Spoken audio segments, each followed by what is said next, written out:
வணக்கம். பொதிகை செய்திகளுக்காக அருள் செல்வி. தலைப்புச் செய்திகள். பிரதமர் நரேந்திர மோடி இம்மாதம் 23ஆம் தேதி முதல் ஐக்கிய அரபு அமீரகம் பஹ்ரைனில் 3 நாட்கள் சுற்றுப்பயணம்.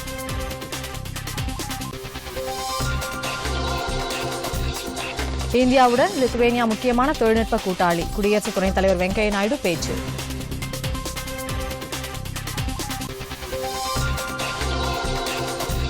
காஷ்மீர் பள்ளத்தாக்கில் இன்று பள்ளிகள் திறப்பு. அரசு அலுவலகங்களும் வழக்கம் போல் செயல்பட நடவடிக்கை.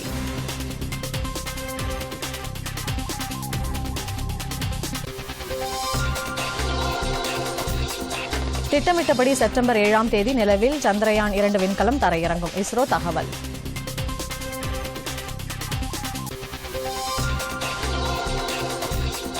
விவசாயிகளிடமிருந்து கோரிக்கை வந்தால் மேட்டூர் அணையிலிருந்து தண்ணீர் திறப்பு அதிகரிக்கப்படும். முதலமைச்சர் எடப்பாடி பழனிசாமி.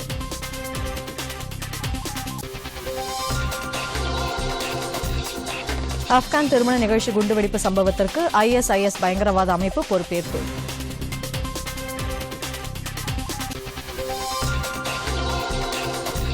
செக் குடியரசில் நடைபெற்ற சர்வதேச தடகள போட்டியில் 300 மீட்டர் ஓட்டத்தில் ஹீமாதாஸ், முகமது அனாஸ் தங்கப்பதக்கம் வென்றனர்.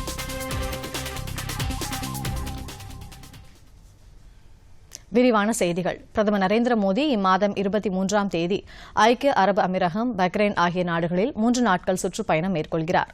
இந்த பயணத்தின் போது இருதரப்பு விவகாரங்கள், பிராந்திய மற்றும் சர்வதேச விவகாரங்கள் குறித்து அந்த நாடுகளின் தலைவர்களுடன் பேச்சுக்கள் நடத்த உள்ளார் என்று வெளியுறவுத்துறை அமைச்சகம் தெரிவித்துள்ளது. 3 நாள் பயணத்தின் முதலாவதாக ஐக்கிய அரபு அமீரகத்துக்கு செல்லும் அவர் அந்நாட்டின் உயரிய சையத் விருதை பெறும் நிகழ்ச்சியில் பங்கேற்கிறார். மேலும் அபுதாபி பட்டத்து இளவரசர் ஷேக் முகமது பின் சையத் அல் நஹ்யானுடன் பேச்சுக்கள் நடத்தவுள்ளார். இந்தியா ஐக்கிய அரபு அமீரகம் இடையேயான தொடர்புகள் கடந்த சில ஆண்டுகளாக மேம்பட்டு வருகிறது. இந்தியாவின் 3வது மிகப்பெரிய வர்த்தக கூட்டாளியாக ஐக்கிய அரபு அமீரகம் உள்ளது. பஹ்ரைனில் இம்மாதம் 24ஆம் தேதி முதல் 2 நாட்கள் சுற்றுப்பயணம் மேற்கொள்ள உள்ள பிரதமர் அந்நாட்டின் இளவரசர் ஷேக் கலிஃபா பின் சல்மான் அல் கலிஃபாவுடன் இருதரப்பு பேச்சுக்கள் நடத்தவுள்ளார். இந்தியா பஹ்ரைன் இடையேயான இருதரப்பு வர்த்தகம் கடந்த சில ஆண்டுகளாக அதிகரித்து வருகிறது. இந்த வர்த்தகத்தின் மதிப்பு கடந்த நிதியாண்டில் சுமார் 9,250 கோடி ரூபாயை எட்டியது குறிப்பிடத்தக்கது. முத்தலாக் தடை சட்டம் இயற்றப்பட்டதன் மூலம் நமது நாட்டில் முஸ்லிம் பெண்களுக்கு இதுவரை இழைக்கப்பட்டு வந்த கொடுமைக்கு மத்திய அரசு முடிவு கட்டியுள்ளதாக உள்துறை அமைச்சர் அமித் ஷா கூறியிருக்கிறார். தில்லியில் நேற்று ஷியாமா பிரசாத் முகர்ஜி ஆராய்ச்சி அறக்கட்டளையின் சார்பில் முத்தலாக் தடை சட்டம் வரலாற்று பிழை சரி செய்யப்பட்டது என்ற தலைப்பில் நடைபெற்ற நிகழ்ச்சி ஒன்றில் பேசிய அவர் இவ்வாறு கூறினார். துணிச்சலாக முடிவுகளை எடுக்காமல் ஒரு தரப்பை மட்டும் திருப்திப்படுத்த அரசியல் நடத்தியதுதான் தேச பிரிவினைக்கு காரணம் என்று அவர் குற்றம் சாட்டினார். முஸ்லிம் பெண்களை பெரும் இன்னலுக்கு உள்ளாக்கிய முத்தலாக் இதுவரை நடைமுறையில் இருந்ததற்கும் அந்த வகை அரசியல்தான் காரணம் என்றும் அவர் சுட்டிக்காட்டினார். மக்கள் நலன் சார்ந்த ஒரு சட்டத்தை மத்திய அரசு கொண்டு வரும்போது எதிர்க்கட்சிகள் உட்பட அனைத்து கட்சிகளும் ஆதரிக்க வேண்டும் என்றும், ஆனால் முத்தலாக் விவகாரத்தில் சில எதிர்க்கட்சிகள் அரசியல் நடத்தி வருவதாக அமித் ஷா கூறினார். அரசியல் காரணங்களுக்காக சமூகத்தில் ஒரு தரப்புக்கு சாதமாக நடப்பதும் சலுகைகளை அளிப்பதும் மோசமான செயல் என்றும் அவர் மேலும் கூறினார். இந்தியாவுடன் லித்துவேனியா முக்கியமான தொழில்நுட்ப கூட்டாளி என்று குடியரசு துணைத் தலைவர் வெங்கையா நாயுடு கூறியிருக்கிறார். 5 நாள் பயணமாக லித்துவேனியா, லாட்வியா, எஸ்தோனியா ஆகிய முன்னாள் சோவியத் குடியரசுகளுக்கு சுற்றுப்பயணம் மேற்கொண்டுள்ள அவர் நேற்று தனது பயணத்தின் முதல் கட்டமாக லித்துவேனியாவில் அந்நாட்டு துணை அதிபர் கிட்டானாஸ் நாட்ஸ்வடாவை சந்தித்து பேசினார். பின்னர் அங்குள்ள இந்திய சமூகத்தினர் மத்தியில் பேசிய அவர் இரு நாடுகளுக்கு இடையேயான வர்த்தகம் மிகப்பெரிய அளவில் வளர்ச்சி பெற வாய்ப்புகள் இருப்பதாக கூறினார். லித்துவேனியாவில் வசிக்கும் இந்திய வம்சாவளியினர் இரு நாடுகளுக்கு இடையே உறவுகளையும் பொருளாதாரம் மற்றும் கலாச்சார தொடர்புகளையும் மேம்படுத்த பாலமாக திகழ்கிறார்கள் என்றும் அவர் கூறினார். லேசர், புதுப்பிக்கத்தக்க எரிசக்தி, வேளாண் உணவுப் பொருட்கள் பதனிடுதல் மற்றும் உயரிய அறிவியல் உட்பட பல்வேறு துறைகளில் இந்தியாவுடன் முக்கியமான கூட்டாளியாக அவர் லித்துவேனியா திகழ்வதாகவும் அவர் கூறினார். உலகிலேயே மிகவும் தாராளமய பொருளாதார கொள்கைகளை அமல்படுத்தும் நாடாக இந்தியா திகழ்வதாகவும், எளிதாக வணிகம் செய்யும் நாடுகளின் பட்டியலில் இந்தியாவை 77வது இடத்திற்கு உலக வங்கி கொண்டு சென்றுள்ளது என்றும் அவர் குறிப்பிட்டார். முன்னதாக குடியரசு துணைத் தலைவர் லித்துவேனியாவில் உள்ள கவ்னாஸ் தொழில்நுட்ப பல்கலைக்கழகத்தில் உள்ள அல்ட்ரா சவுண்ட் ஆராய்ச்சி நிலையத்திற்கு சென்று பார்வையிட்டார். கவ்னாஸ் நகர மேயரையும் சந்தித்து பேசினார்.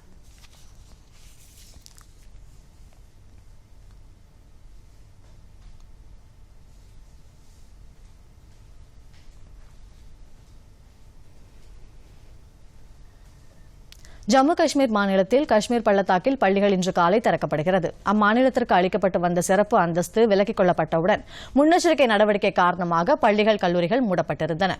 காஷ்மீர் பள்ளத்தாக்கில் எந்தவித பிரச்சினையும் ஏற்படாமல் சகஜ நிலை நிலவுவதால் பள்ளிகள் திறக்கப்படுவதாக அம்மாநில அரசின் செய்தி தொடர்பாளர் ரோஹித் கன்சால் கூறினார். காஷ்மீர் பள்ளத்தாக்கு முழுவதும் அரசு அலுவலகங்களும் இன்று முதல் முழுமையாக செயல்பட தொடங்கும் என்றும் அவர் கூறினார். 2-3 இடங்களில் சிறிய வன்முறை சம்பவங்கள் மட்டுமே நிகழ்ந்ததாகவும் இதில் 3 பேர் காயமடைந்ததாகவும் அவர் தெரிவித்தார். அதே நேரத்தில் பாதுகாப்பு படையினர் விழிப்புடன் இருப்பதால் வன்முறையாளர்களை சமாளித்து வருவதாகவும் அவர் கூறினார். சில இடங்களில் கடைகளை தொடர்ந்து அடைத்து வைத்திருக்குமாறு சமூக விரோத சக்திகள் நிர்பந்தம் அளித்து வருவதாகவும் அவர் கூறினார். காஷ்மீர் பள்ளத்தாக்கு முழுவதும் தரைவழி தொலைபேசி இணைப்பு முழுவதுமாக விரைவில் செயல்பட தொடங்கும் என்றும் அவர் தெரிவித்தார். பயங்கரவாதிகளை தனிமைப்படுத்தும் முயற்சியில் பாதுகாப்பு படையினர் தொடர்ந்து ஈடுபட்டுள்ளதாக அம்மாநில காவல்துறை தலைமை இயக்குநர் தில்பக் சிங் கூறினார். இதனிடையே ஜம்முவில் நேற்று மக்களிடையே பிரச்சினையை ஏற்படுத்த முயன்றதால் முன்னெச்சரிக்கை நடவடிக்கையாக தற்காலிகமாக இன்டர்நெட் இணைப்புகள் துண்டிக்கப்பட்டன. ஜம்மு பகுதிக்குட்பட்ட 5 மாவட்டங்களில் 2G மொபைல் சேவையும் தற்காலிகமாக நிறுத்தி வைக்கப்பட்டுள்ளது.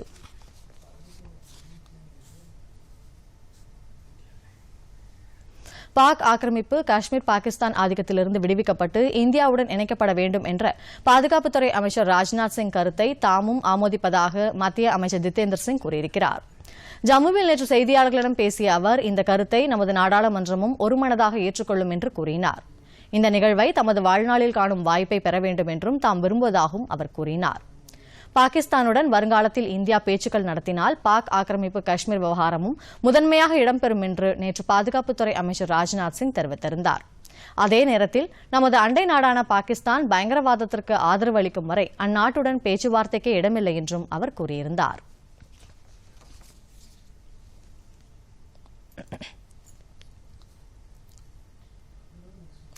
ஜம்மு காஷ்மீர் மாநிலத்தில் ரஜோரி மாவட்டத்தை ஒட்டியுள்ள எல்லை கட்டுப்பாட்டு கோட்டு பகுதியில் பாகிஸ்தான் படையினர் நேற்றும் சண்டை நிறுத்தத்தை மீறி இந்திய நிலைகள் மீது தாக்குதல் நடத்தினர். சுந்தர்பானி பகுதியில் பாகிஸ்தான் ஆத்திரமூட்டும் வகையில் இத்தகைய தாக்குதல்களில் ஈடுபட்டு வருவதாக பாதுகாப்புத்துறை செய்தி தொடர்பாளர் கூறினார். சிறிய ரக துப்பாக்கிகள் மற்றும் மோட்டார் குண்டுகளை இந்திய நிலைகள் மீது வீசுவதாகவும் இதனால் பொதுமக்கள் வசிக்கும் பகுதியில் சிறிய சேதம் ஏற்பட்டதாகவும் அவர் தெரிவித்தார். அதே நேரத்தில் பாகிஸ்தான் தாக்குதலுக்கு இந்திய ராணுவத்தினர் உரிய பதிலடி கொடுத்ததாகவும் அவர் கூறினார்.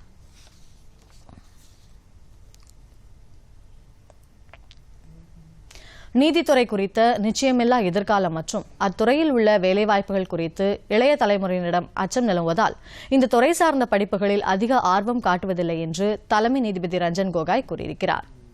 நாக்பூரில் உள்ள மகாராஷ்டிர தேசிய சட்ட பல்கலைக்கழகத்திற்கு நிரந்தர வளாகம் கட்டுவதற்கு நேற்று அடிக்கல் நாட்டி பேசிய அவர் நீதித்துறையிலும் ஏராளமான வேலைவாய்ப்புகள் உள்ளதாக கூறினார். இளைய தலைமுறையினரை சிறந்த வழியில் வழிநடத்தி அவர்களுக்கு போதிய பயிற்சி அளித்தால் சிறந்த வழக்கறிஞர்களாக மாற்ற முடியும் என்றார். சட்டப்படிப்புகளில் அதிகமான மாணவர்கள் சேர வேண்டும் என்றும் அவர் கேட்டுக் கொண்டார். சட்டப்படிப்பு முடித்த மாணவர்கள் மாறுபட்டு சிந்தித்து சிறந்த முறையில் பணியாற்றினால் சட்டத்துறையில் நல்ல வாய்ப்புகளை பெற முடியும் என்றும் அவர் கூறினார். நாட்டின் சட்டங்கள் தொடர்பாக பொதுமக்களிடம் போதுமான விழிப்புணர்வு இல்லாததே சமூக பிரச்சினைகளுக்கு காரணம் என்றும் அவர் குறிப்பிட்டார். தங்களுடைய அடிப்படை சட்ட உரிமைகளை அனைத்து மக்களும் கண்டிப்பாக அறிந்து கொள்ள வேண்டும் என்றும் அவர் வேண்டுகோள் விடுத்தார். முன்னாள் மத்திய அமைச்சர் அருண்ஜேட்லியின் உடல்நிலை தொடர்ந்து கவலைக்கிடமாக உள்ளதாக எய்ம்ஸ் மருத்துவமனை தெரிவித்துள்ளது. உயிர்காக்கும் கருவிகளின் உதவியுடன் அவருக்கு தீவிர சிகிச்சை அளிக்கப்பட்டு வருவதாகவும் அவரது உடல்நிலையில் எந்தவித முன்னேற்றமும் இல்லை என்றும் மருத்துவமனை வட்டாரங்கள் தெரிவித்தனர். இந்நிலையில் மத்திய அமைச்சர்கள் ராஜ்நாத் சிங், ஸ்மிருதி இரானி, ராம்விலாஸ் பாஸ்வான், RSS தலைவர் மோகன் பகவத், சமாஜ்வாதி கட்சியின் முன்னாள் தலைவர் அமர்சிங் உள்ளிட்டோர் அவரது உடல்நிலை குறித்து விசாரிக்க எய்ம்ஸ் மருத்துவமனைக்கு சென்றனர். தில்லி முதலமைச்சர் அரவிந்த் கெஜ்ரிவாலும் மருத்துவமனைக்கு சென்று அருண்ஜேட்லிக்கு அளிக்கப்படும் சிகிச்சைகள் குறித்து விசாரித்தறிந்தார்.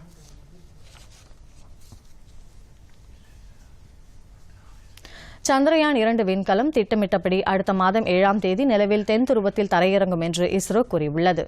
இதுகுறித்து இஸ்ரோ வெளியிட்டுள்ள டுவிட்டர் செய்தியில், நான் எங்கு இருக்கிறேன், என்ன செய்து கொண்டிருக்கிறேன் என்பதை அறிய தொடர்ந்து என்னை பின்தொடருங்கள் என்று சந்திரயான் 2 விண்கலம் பேசுவதைப் போன்று பதிவிடப்பட்டுள்ளது.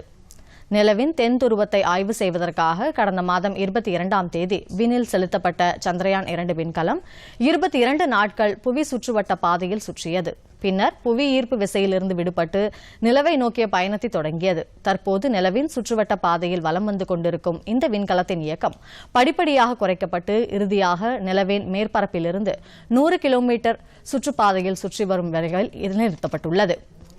இதன் அடுத்த கட்டமாக அடுத்த மாதம் 22ஆம் தேதி இந்த விண்கலத்தின் ஆர்பிட்டிலிருந்து விக்ரம் என்று பெயரிடப்பட்ட லேண்டர் பிரிக்கப்பட்டு அது நிலவை 4 நாட்கள் சுற்றி வந்து அடுத்த மாதம் 7ஆம் தேதி அதில் தரையிறங்கும்.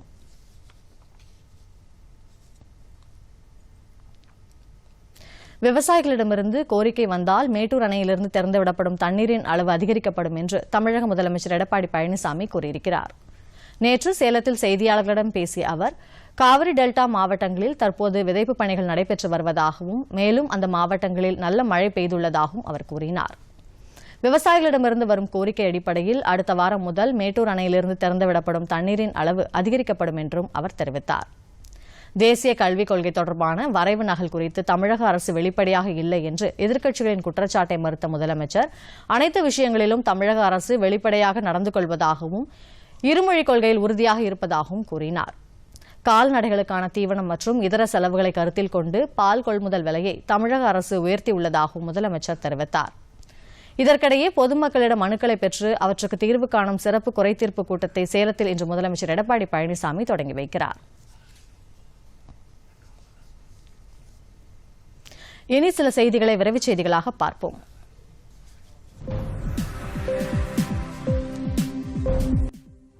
ஹரியானாவில் முதலமைச்சராக மனோகர் லால் கட்டாரை மக்கள் மீண்டும் தேர்வு செய்வார்கள் என்று பாதுகாப்புத்துறை அமைச்சர் ராஜ்நாத் சிங் நம்பிக்கை தெரிவித்துள்ளார். ஹரியானா மாநிலத்தின் பஞ்ச்குலா பகுதியில் நடைபெற்ற பொதுக்கூட்டத்தில் கலந்து கொண்டு பேசிய அவர், கடந்த 2014ஆம் ஆண்டு தேர்தலில் முதலமைச்சர் வேட்பாளரை பிஜேபி அறிவிக்கவில்லை என்று தெரிவித்தார். எனினும் முதலமைச்சராக பதவியேற்ற மனோகர் லால் கட்டார் சிறந்த முதலமைச்சர் என்ற பெயரை பெற்றுள்ளதாக கூறினார். மாநிலத்தில் நடைபெறும் சட்டப்பேரவை தேர்தலில் பிஜேபி மீண்டும் ஆட்சிக்கு வரும் என்று அவர் நம்பிக்கை தெரிவித்தார். கர்நாடகாவில் அரசியல்வாதிகளின் தொலைபேசி ஒட்டு கேட்கப்பட்டதாக எழுந்த புகார் குறித்து சிபிஐ விசாரணை உத்தரவிடப்படும் என்று முதலமைச்சர் எடியூரப்பா தெரிவித்துள்ளார். குமாரசாமி தலைமையிலான முந்தைய காங்கிரஸ் மதசார்பற்ற ஜனதாதள ஆட்சியின் போது 300க்கும் மேற்பட்டோரின் தொலைபேசி உரையாடல்கள் ஒட்டு கேட்கப்பட்டதாக தகுதி நீக்கம் செய்யப்பட்ட மதசார்பற்ற ஜனதாதள எம்எல்ஏ விஸ்வநாத் குற்றம் சாட்டியிருந்தார். இந்நிலையில் செய்தியாளர்களிடம் பேசிய முதலமைச்சர் எடியூரப்பா, இந்த விவகாரத்தில் சிபிஐ விசாரணைக்கு உத்தரவிடப்படும் என்று கூறினார். எனினும் சர்வதேச விசாரணை நடத்தினாலும் அதனை எதிர்கொள்ள தயாராக இருப்பதாக முன்னாள் முதலமைச்சர் குமாரசாமி தெரிவித்துள்ளார். தெலுங்கானா மாநிலத்தில் தெலுங்கு தேசம் கட்சியைச் சேர்ந்த 60க்கும் மேற்பட்ட முக்கிய தலைவர்கள் பிஜேபியில் இணைந்தனர். ஹைதராபாத்தில் நடைபெற்ற இந்த நிகழ்ச்சியில் பிஜேபி செயல் தலைவர் ஜே.பி. நட்டா முன்னிலையில் ஆயிரக்கணக்கான தொண்டர்களும் பிஜேபியில் இணைந்தனர். அப்போது பேசிய நட்டா, பிஜேபியின் அமைப்பு ரீதியான தேர்தல் அடுத்த மாதம் நடைபெறும் என்று தெரிவித்தார். அனைத்து மண்டல அளவிலான தேர்தல்களும் டிசம்பர் 15ஆம் தேதிக்குள் நிறைவடையும் என்றும் டிசம்பர் 31ஆம் தேதிக்குள் தேசிய தலைவர் தேர்வு செய்யப்படுவார் என்றும் ஜே.பி. நட்டா கூறினார். பாலியல் குற்றச்சாட்டுகளிலிருந்து தன்னை விடுவிக்குமாறு டெகல்கா இதழ் நிறுவனர் தருண் தேஜ்வால் தாக்கல் செய்த மனு மீது உச்சநீதிமன்றம் இன்று தீர்ப்பளிக்கும் என்று எதிர்பார்க்கப்படுகிறது.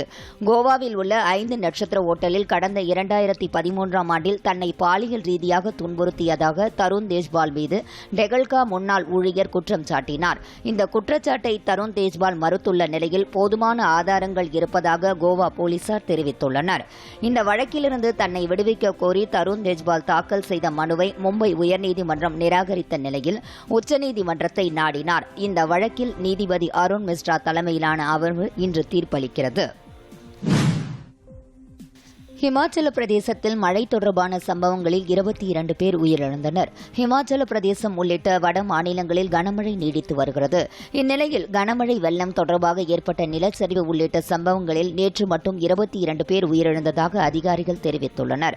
அரசுக்கு 490 கோடி ரூபாய் மதிப்பிலான சொத்துக்கள் சேதமடைந்துள்ளதாகவும் கங்ராஸ் நூர்பூர் மற்றும் சோலன்ஸ் நல்கர் பகுதிகளில் முன்னெச்சரிக்கை நடவடிக்கையாக தேசிய பேரிடர் மீட்புப் படையினர் வரவழைக்கப்பட்டுள்ளதாகவும் அதிகாரிகள் தெரிவித்தனர். யமுனை ஆற்றில் வெள்ளப்பெருக்கு ஏற்படும் அபாயம் இருப்பதால் தாழ்வான பகுதிகளில் வசிக்கும் மக்கள் பாதுகாப்பான இடங்களுக்கு செல்லுமாறு டெல்லி மாநில அரசு அறிவுறுத்தியுள்ளது. கனமழை காரணமாக ஹரியானா மாநிலத்தில் உள்ள ஹதினிகுந்த் அணையிலிருந்து இதுவரை இல்லாத வகையில் 8,28,000 கன அடி தண்ணீர் திறக்கப்பட்டுள்ளது. இதேபோல் கனமழை பெய்து வருவதாலும் யமுனை ஆற்றில் தண்ணீர் பெருக்கெடுத்து ஓடும் என்றும் கணிக்கப்பட்டுள்ளது. இதனை அடுத்து யமுனை ஆற்றங்கரையோரம் வசிக்கும் மக்களை பாதுகாப்பான இடங்களுக்கு செல்லுமாறு டெல்லி மாநில அரசு உத்தரவிட்டுள்ளது. மேலும் தேவையான நடவடிக்கைகளை மேற்கொள்ள துணை ஆட்சியர்கள் அறிவுறுத்தப்பட்டுள்ளனர். பால் கொள்முதல் விலை உயர்வுக்கு மதிமுக பொதுச் செயலாளர் வைகோ வரவேற்பு தெரிவித்துள்ளார். சென்னை விமான நிலையத்தில் செய்தியாளர்களிடம் பேசிய அவர், விவசாயிகள் கடும் நெருக்கடியை சந்தித்து வரும் நிலையில் கொள்முதல் விலையை தமிழக அரசு உயர்த்தியிருப்பது வரவேற்கத்தக்கது என்று தெரிவித்துள்ளார்.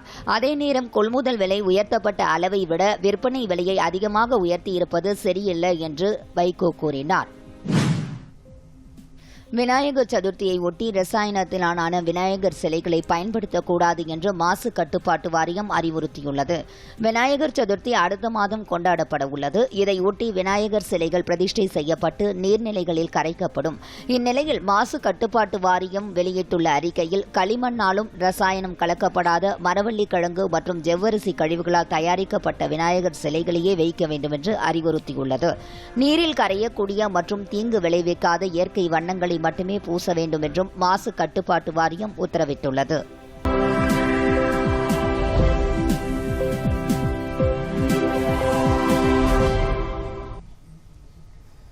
அடுத்து வருவது உலகச் செய்திகள்.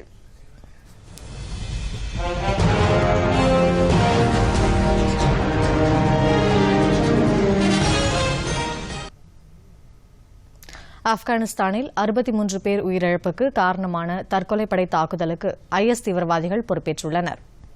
இந்த தாக்குதலுக்கு இந்தியா கடும் கண்டனம் தெரிவித்துள்ளது. ஆப்கானிஸ்தான் தலைநகர் காபூலில் நேற்று முன்தினம் நடைபெற்ற திருமண விழாவின் போது தீவிரவாதிகள் தற்கொலைப்படை தாக்குதலை நடத்தினர். 1200க்கும் மேற்பட்ட விருந்தினர்கள் இந்த விழாவில் கலந்து கொண்டனர். குண்டுவெடிப்பு தாக்குதலில் 63 பேர் உயிரிழந்தனர். சுமார் 200 பேர் காயமடைந்தனர். இந்த தாக்குதலுக்கு IS தீவிரவாத அமைப்பு பொறுப்பேற்றுள்ளது. பாகிஸ்தானை சேர்ந்த IS தீவிரவாதி காரில் வெடிகுண்டுகளை நிரப்பி திருமண மண்டபத்திற்கு வெளியே வெடிக்கச் செய்ததாக அந்த அமைப்பு தெரிவித்துள்ளது. இந்நிலையில் இந்த குண்டுவெடிப்புக்கு மத்திய வெளியுறவு அமைச்சகம் கண்டனம் தெரிவித்துள்ளது.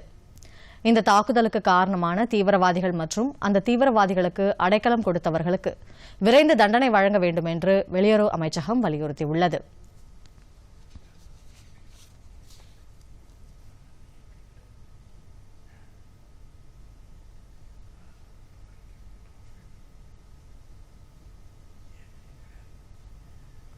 ஹோண்ட்ராஸில் கால்பந்து ரசிகர்களுக்கிடையே ஏற்பட்ட மோதலில் 3 பேர் உயிரிழந்தனர்.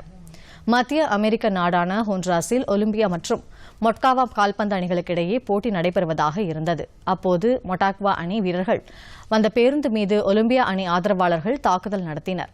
கற்கள், பாட்டில்கள் மற்றும் கம்புகளால் தாக்குதல் நடத்தப்பட்டது. இதையடுத்து இரு அணி ரசிகர்களுக்கிடையே கடும் மோதல் ஏற்பட்டது. இதில் 3 பேர் உயிரிழந்தனர். காயமடைந்த ரசிகர்கள் மருத்துவமனையில் அனுமதிக்கப்பட்டனர்.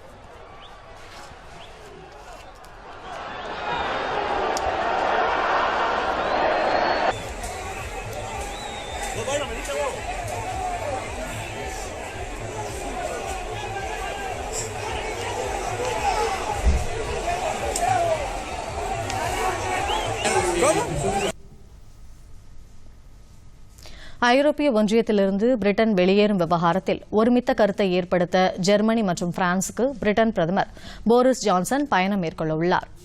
ஐரோப்பிய ஒன்றியத்திலிருந்து வெளியேறும் நடவடிக்கையை பிரிட்டன் தீவிரமாக மேற்கொண்டு வருகிறது. இதற்கான தீர்மானத்தை நாடாளுமன்றம் நிராகரித்த நிலையில் புதிய பிரதமராக போரிஸ் ஜான்சன் கடந்த மாதம் பொறுப்பேற்றார்.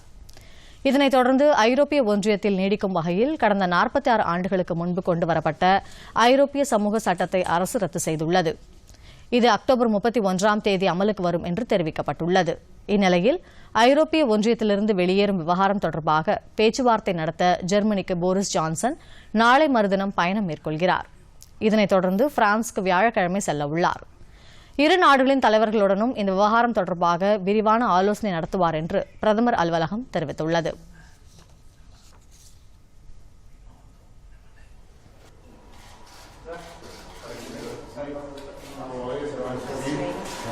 So Ben, do you want to? It's been quite a game changer. Kind of a Kinder. Yeah. So is it inside the? Yes, that's what he's ingested it. Generally, you find the trend that the violence reduces as well. X-ray. அடுத்து வருவது விளையாட்டுச் செய்திகள்.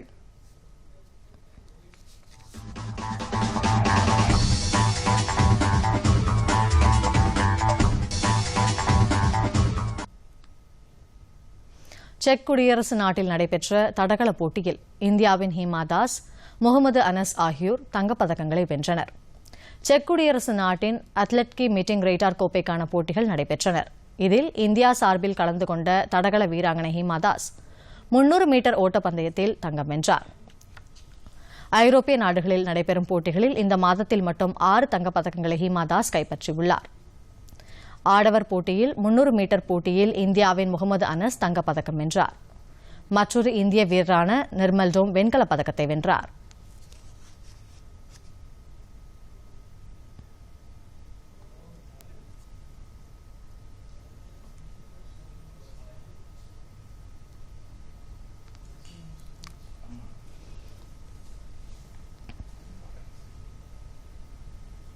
England Australia இடையேயான Ashish test cricket தொடரின் 2வது போட்டி டிராவில் முடிவடைந்தது.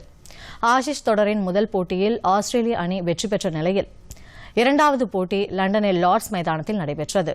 இதன் முதல் இன்னிங்ஸில் இங்கிலாந்து 258 ரன்களையும் ஆஸ்திரேலியா 250 ரன்களையும் எடுத்தனர்.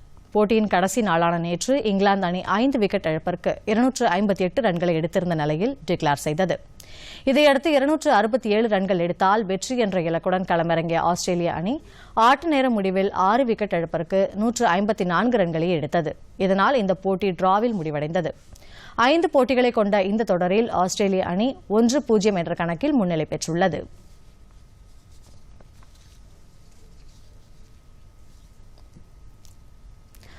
ஒலிம்பிக் போட்டிக்கு தகுதி பெறுவதற்கான ஹாக்கி போட்டியின் மகளிர் பிரிவில் இந்தியாவுக்கும் ஆஸ்திரேலியாவுக்கும் இடையான ஆட்டம் டிரா ஆனது. ஜப்பான் தலைநகர் டோக்கியோவில் நடைபெற்று வரும் இந்த போட்டியில் மகளிர் பிரிவில் உலக தரவரிசையில் 2வது இடத்தில் உள்ள ஆஸ்திரேலியாவும் 10வது இடத்தில் உள்ள இந்தியாவும் நேற்று மோதினர். ஆஸ்திரேலிய அணியின் வீராங்கனைகள் கைக்ரேன் மற்றும் கிரேஸ் 2 கோல்களை போட்ட நிலையில் இதனை சமன் செய்யும் வகையில் இந்திய வீராங்கனை வந்தனாவும் குர்ஜித்தும் 2 கோல் போட்டனர். இதனால் போட்டி டிராவில் முடிந்தது.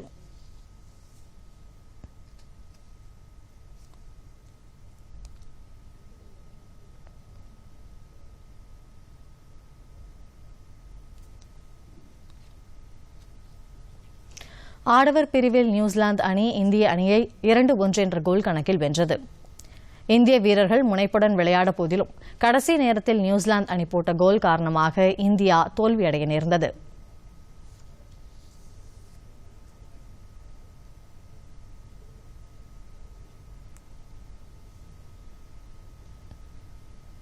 சென்னையில் நேற்று நடைபெற்ற MRF தேசிய கார் பந்தயத்தின் 4வது சுற்று கோவையை சேர்ந்த அர்ஜுன் பாலா முதலிடத்தை பெற்றார். அவர் பந்தய தூரத்தை 12 நிமிடம் 49.79 வினாடிகளில் கடந்தார். ஆதித்ய பட்டேல் 2வது இடத்தையும் துரு சிவாஜி 3வது இடத்தையும் பிடித்தனர். ஃபார்முலா 1 600cc போட்டியின் போது கார்கள் ஒன்றுக்கு ஒன்று மோதியதால் சில வீரர்கள் காயமடைந்தனர். 10 கார்கள் மிக மோசமான சேதமடைந்ததால் இந்த பிரிவில் 3 பந்தயங்கள் ரத்து செய்யப்பட்டன. இந்த போட்டி அடுத்த மாதம் நடைபெறும் என்று அறிவிக்கப்பட்டுள்ளது.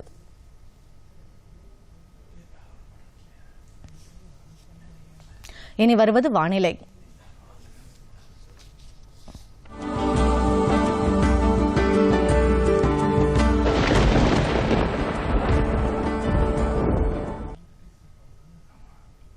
வளிமண்டல மேலடுக்கு சுழற்சி காரணமாக 2 நாட்களுக்கு மழை நீடிக்கும் என்று வானிலை ஆய்வு மையம் தெரிவித்துள்ளது. தமிழ்நாடு, புதுச்சேரியில் பல்வேறு மாவட்டங்களில் 48 மணி நேரத்தில் மிதமான மழை இருக்கும் என்று சென்னை வானிலை ஆய்வு மைய இயக்குநர் புவியரசன் செய்தியாளர்களிடம் தெரிவித்தார். திருவள்ளூர், வேலூர், காஞ்சிபுரம், விழுப்புரம், கடலூர் உள்ளிட்ட 12 மாவட்டங்களில் ஓரிரு இடங்களில் கனமழைக்கு வாய்ப்பு இருப்பதாகவும் அவர் கூறினார்.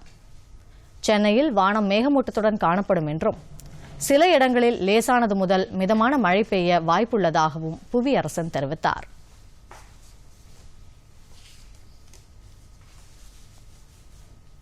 இனி உலகின் பல்வேறு பகுதிகளில் நடைபெற்ற சில செய்திகளின் தொகுப்பை காணலாம். நேபாளத்தில் ஹோட்டல் அறையில் சிறு பூச்சிகள் கூட்டமாக குவிந்ததால் அந்த அறையில் தங்கியிருந்த பயணி கடும் அவதிக்கு உள்ளானார். ஹோட்டலில் பயணி ஒருவர் அறையில் தங்கியிருந்த போது திடீரென பூச்சிகள் கூட்டமாக குவிந்திருப்பதைக் கண்டு அதிர்ச்சியடைந்தார். இதனால் ஆபத்து ஏற்படுவதை தடுக்க போர்வையால் தன்னை போர்த்திக் கொண்டார். எனினும் அந்த பூச்சிகளால் பாதிப்பு இல்லாத போதும் தூக்கத்தை இழந்து தவித்ததாக அவர் கூறினார்.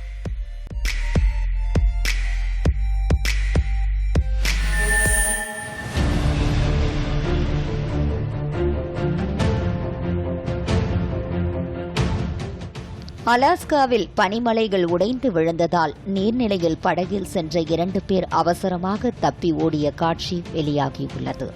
அலாஸ்காவில் உள்ள மலைப்பகுதியில் ஆண்ட்ரூ ஹோப்பர், ஜோஸ் பாஸ்டர் ஆகியோர் மலைப்பாங்கான பகுதியில் உள்ள நீர்நிலையில் படகில் சென்றனர். அப்போது அங்கிருந்த பனிமலைகள் அடுத்தடுத்து உடைந்து விழுந்தன. இதனால் அவர்கள் அவசரமாக வெளியேறினர்.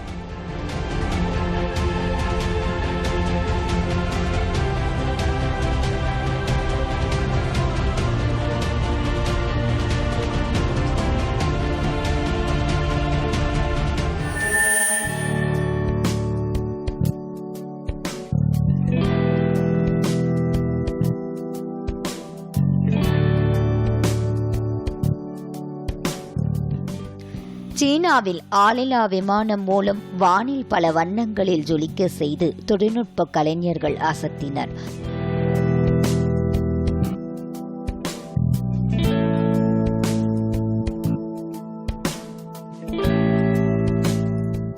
சாண்டாங் மாகாணத்தில் உள்ள லியோவா சிங் நகரில் வானில் பல வண்ணங்களில் 400 ஆளில்லா விமானங்கள் பறக்கவிடப்பட்டன.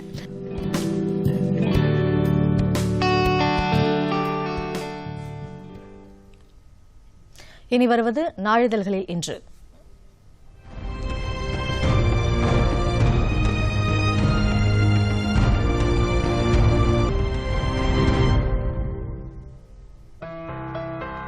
PV சிந்து, சாய்னா நேவால், ஸ்ரீகாந்த் உள்ளிட்டோர் பங்கேற்கும் உலக பேட்மிண்டன் போட்டி சுவிட்சர்லாந்தில் இன்று தொடங்குகிறது. தினத்தந்தி.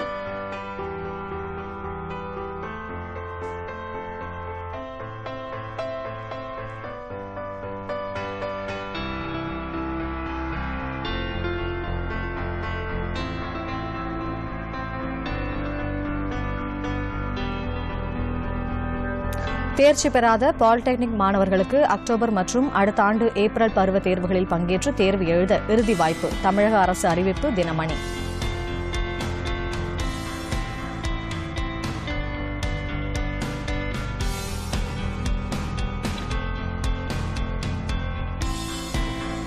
அம்பேத்கர் சட்ட பல்கலைக்கழக கட்டுப்பாட்டில் உள்ள சீர்மிகு சட்டக் கல்லூரியில் LLB ஹானர்ஸ் படிப்பில் சேர நாளை சென்னையில் கலந்தாய்வு. தினமலர்.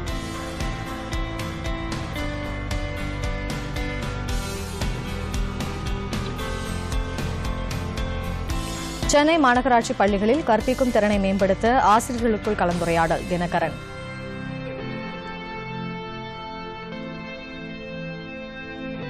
திருச்சி மாவட்டம் முசிறி அருகே உள்ள துறையூரில் கோவிலுக்கு கிராம மக்களை அழைத்து சென்ற மினிவேன் சாலையோர கிணற்றுக்குள் கவிழ்ந்து வீழ்ந்ததில் 8 பேர் பலி, 9 பேர் காயம். இந்து தமிழ் திசை.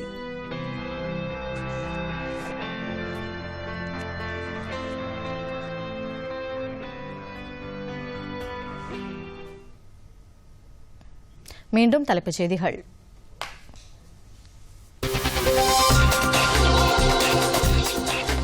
பிரதமர் நரேந்திர மோடி இம்மாதம் 23ஆம் தேதி முதல் ஐக்கிய அரபு அமீரகம் பக்ரைனில் 3 நாட்கள் சுற்றுப்பயணம்.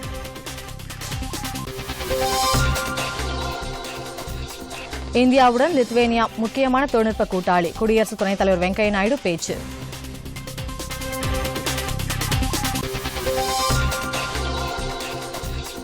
காஷ்மீர் பள்ளத்தாக்கில் இன்று பள்ளிகள் திறப்பு, அரசு அலுவலகங்களும் வழக்கம் போல் செயல்பட நடவடிக்கை.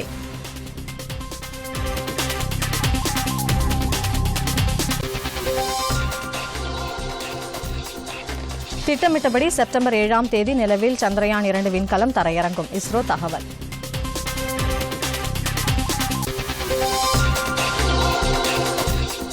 விவசாயிகளிடமிருந்து கோரிக்கை வந்தால் மேட்டூர் அணையிலிருந்து தண்ணீர் திறப்பு அதிகரிக்கப்படும். முதலமைச்சர் எடப்பாடி பழனிசாமி.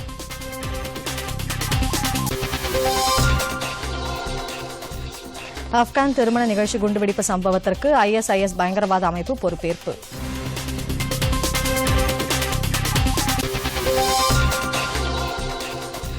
செக் குடியரசில் நடைபெற்ற சர்வதேச தடகள போட்டியில் 300 மீட்டர் ஓட்டத்தில் ஹீமா தாஸ், முகமது அனாஸ் தங்கப்பதக்கம் வென்றனர். பொதிகை செய்திகளை யூடியூபில் தமிழ் நியூஸ் தூர்தர்ஷன் என்ற சேனலிலும், ட்விட்டரில் Tamil news Doordarshan @DD news Chennai என்ற பக்கத்திலும் காணலாம்.